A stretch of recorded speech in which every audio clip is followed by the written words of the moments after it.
Hello everyone, मेरा नाम गीतांजलि है और इस वीडियो में हम डिस्कस करेंगे 15 जून 2023 को जो एमए का इकोनॉमिक्स का एंट्रांस होने वाला है। उसके लिए आपको अपने बेसिक स्ट्रॉन्ग करने होंगे, क्योंकि जो पेपर है वो मैक्सिमम आपके बेसिक से पूछा जाता है। और इसमें हम सबसे पहले देखेंगे माइक्रो इकोनॉमिक्स को। माइक्रो इकोनॉमिक्स में जो हमें टॉपिक कवर करने हैं, इसकी शुरुआत करेंगे हम इकोनॉमिक्स के कुछ बेसिक से, और फिर हम जाएंगे थ्योरी ऑफ डिमांड में, theory of supply, elasticity of demand and supply, theory of consumer behaviour, and उसमें हम पढ़ेंगे कार्डिनल यूटिलिटी एनालिसिस, जिसको गणनावाचक उपयोगिता विश्लेषण कहा जाता है। फिर ऑर्डिनल यूटिलिटी एनालिसिस, जिसको क्रमवाचक उपयोगिता विश्लेषण कहा जाता है। फिर हम जाएंगे थ्योरी ऑफ प्रोडक्शन में, जिसमें हम returns to scale, returns to factor को स्टडी करेंगे। उसके बाद हम आइसोक्वेंट के बारे में कुछ पढ़ेंगे, और उसमें हम प्रोड्यूसर इक्विलिब्रियम को स्टडी करेंगे। फिर हम आगे देखेंगे theory of cost and concept of revenue.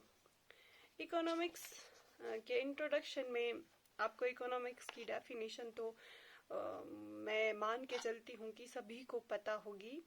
तो आपको एंट्रांस के पर्पस के लिए इकोनॉमिक्स में जो फेमस बुक्स है उनके नाम के साथ साथ वो बुक किसने लिखी है, वो कौन सी ईयर में पब्लिश हुई है, ये सभी आपको पता होना चाहिए। जैसे father of economics Adam Smith ने जो बुक लिखी थी an inquiry into the nature and causes of wealth of nation, इसको हम शॉर्ट में बोलते हैं वेल्थ ऑफ नेशन, जो एडम स्मिथ ने लिखी थी और 1776 में लिखी थी। तो ये मैं मान के चलती हूँ जो एमए का एंट्रांस दे रहा है उसे ये बात बहुत अच्छे से पता होगी, क्योंकि ये हमें हमारी 11वीं कक्षा से ही बहुत अच्छे से पढ़ाया जाता है। पर जनरली जो इकोनॉमिक्स पढ़ते हैं, इकोनॉमिक्स नहीं पढ़ते हैं, उनको father of economics Adam Smith के बारे में जानना जरूरी है, क्योंकि हमने इकोनॉमिक्स को एडम स्मिथ की बुक वेल्थ ऑफ नेशन को पब्लिश होने के बाद इकोनॉमिक्स की सिस्टमेटिक स्टडी शुरू हुई थी, इसीलिए एडम स्मिथ को फादर ऑफ इकोनॉमिक्स कहा जाता है। फिर एक famous book principle of economics, जो कि 1890 में डॉक्टर मार्शल ने लिखी थी। उन्होंने इसमें इकोनॉमिक्स की मटेरियल वेलफेयर डेफिनेशन दी थी। और फिर नेक्स्ट आता है स्केर्सिटी डेफिनेशन, ये किसने दी थी, रॉबिन्स ने 1932 में। इनकी जो बुक का नाम था an essay on the nature and significance of economics science. इन्होंने इकोनॉमिक्स को एक सोशल साइंस कहा था, जो कि मेजरली ह्यूमन बिहेवियर को स्टडी करती है। और इकोनॉमिक्स की इम्पोर्टेंस की बात करें तो सैमुअलसन ने एक बहुत अच्छी लाइन कही थी जो मुझे पर्सनली बहुत पसंद है। Economics is the oldest of art and newest of the science, indeed the queen of all social science। अब नेक्स्ट इंट्रोडक्शन में हम नेक्स्ट टॉपिक पढ़ेंगे नेचर ऑफ इकोनॉमिक्स। तो इकोनॉमिक्स का नेचर ये एक साइंस भी है, एक आर्ट भी है। और साइंस में एक ये साइंस में हम देखते हैं कि ये कौन सा साइंस है, इज इट रियल इकोनॉमिक्स और normative economics. Real economics means positive economics.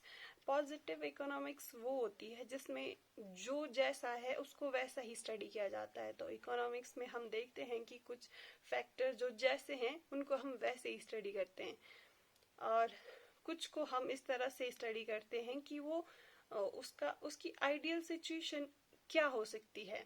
तो इसीलिए इकोनॉमिक्स को नॉर्मेटिव इकोनॉमिक्स भी कहा जाता है। अब इकोनॉमिक्स को हम आर्ट क्यों कहते हैं, तो इसको जानने के लिए हमें चाहिए कि आर्ट क्या होता है। तो जो एप्लीकेशन ऑफ नॉलेज होता है उसे हम आर्ट कहते हैं। इकोनॉमिक्स की जितनी भी हमें जानकारी होती है उसको हम जब रियल लाइफ में अप्लाई करते हैं तो इकोनॉमिक्स एक आर्ट बन जाता है। तो ये थे इकोनॉमिक्स के कुछ बेसिक कॉन्सेप्ट, जिसमें आपको एंट्रांस के पर्पस के लिए कौन कौन सी बुक किस किस फेमस ऑथर ने लिखी है, उनकी बुक्स का नाम, उनके राइटर और उनका ईयर पता होना चाहिए।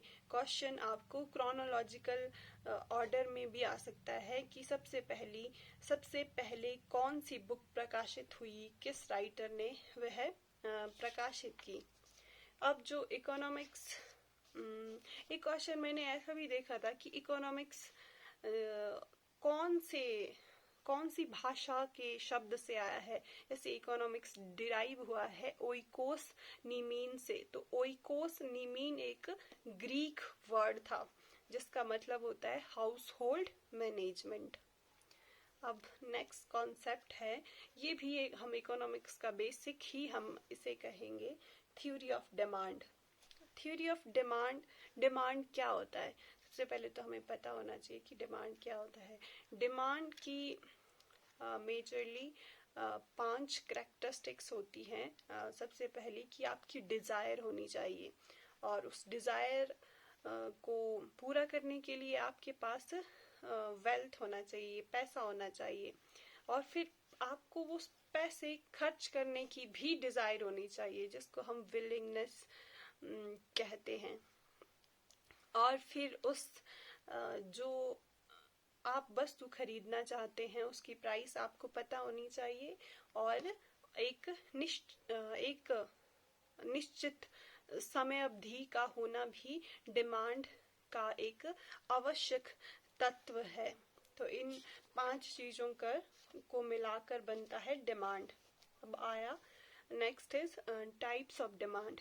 तो मांग मुख्यतः 3 प्रकार की होती है, एक प्राइस डिमांड, फिर इनकम डिमांड, फिर क्रॉस डिमांड। जब हम किसी वस्तु की कीमत और उसकी क्वांटिटी डिमांड को स्टडी करते हैं तो वो प्राइस डिमांड कहलाता है।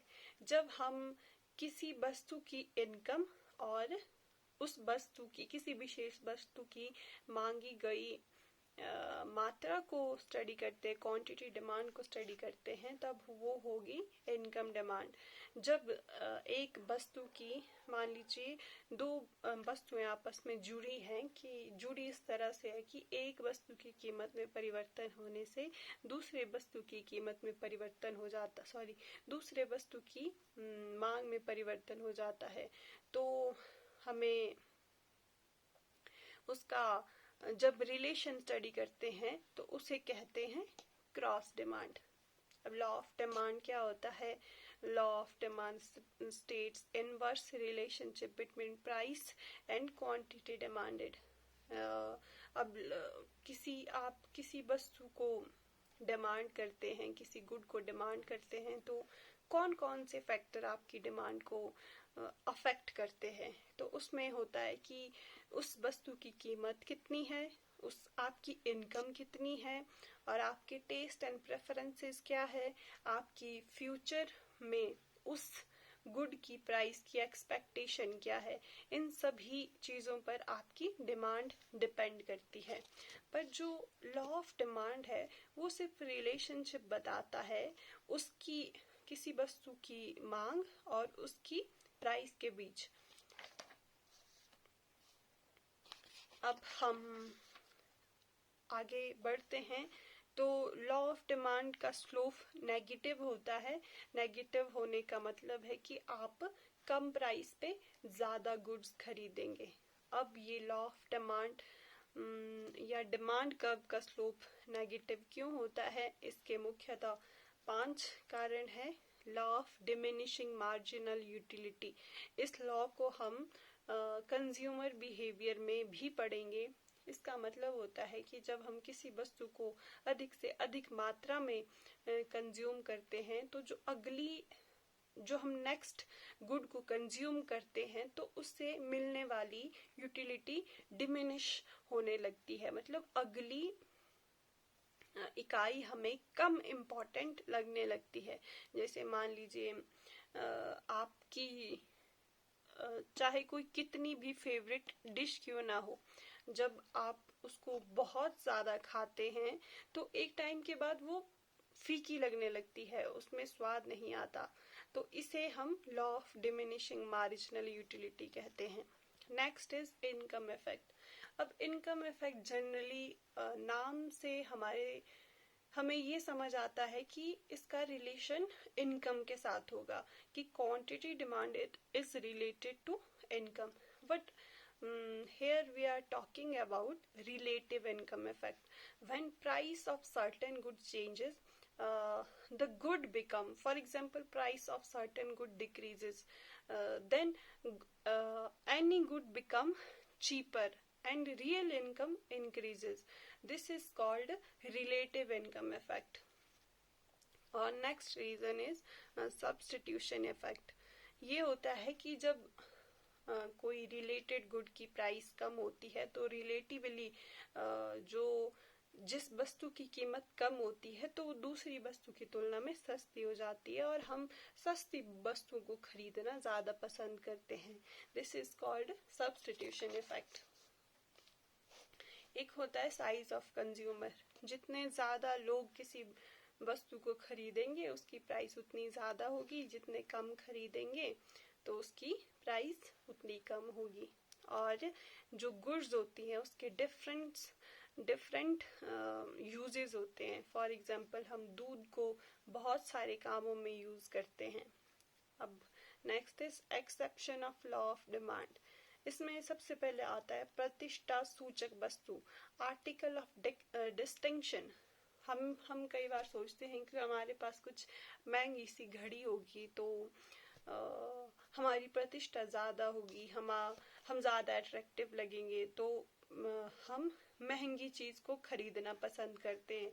जब महंगी चीज की प्राइस ज्यादा होगी तो वो हमें ज्यादा सेटिस्फेक्शन देती है। तो ये इस पे लॉ ऑफ डिमांड एप्लीकेबल नहीं होता है। लॉ ऑफ डिमांड क्या बोलता है कि किसी वस्तु की कीमत जितनी ज्यादा होगी हम उसे उतनी कम मात्रा में खरीदेंगे, लेकिन यहाँ क्या हो रहा है, यहाँ उल्टा हो रहा है। दूसरी बात, exception of law of demand होता है इग्नोरेंस, अज्ञानता।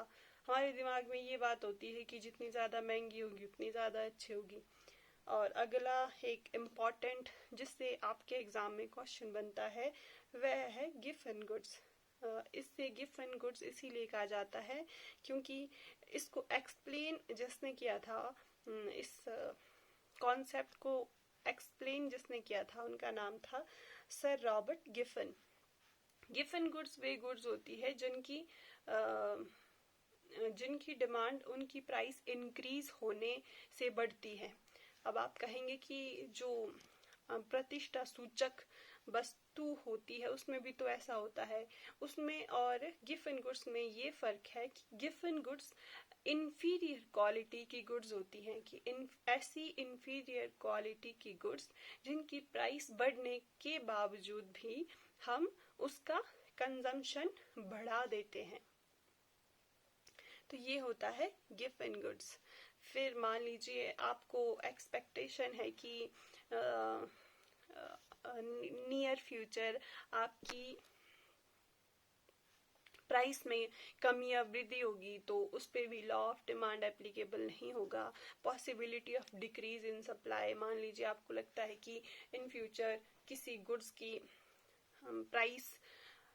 सप्लाई डिक्रीज होगी, तो चाहे वर्तमान में प्रेजेंटली कितनी भी प्राइस ज्यादा हो, आपको लगे कि उसकी सप्लाई नियर फ्यूचर में कम हो जाएगी और वो और ज्यादा महंगी हो जाएगी, तो आप उसको प्रेजेंट में खरीदना ज्यादा पसंद करेंगे। अब आते हैं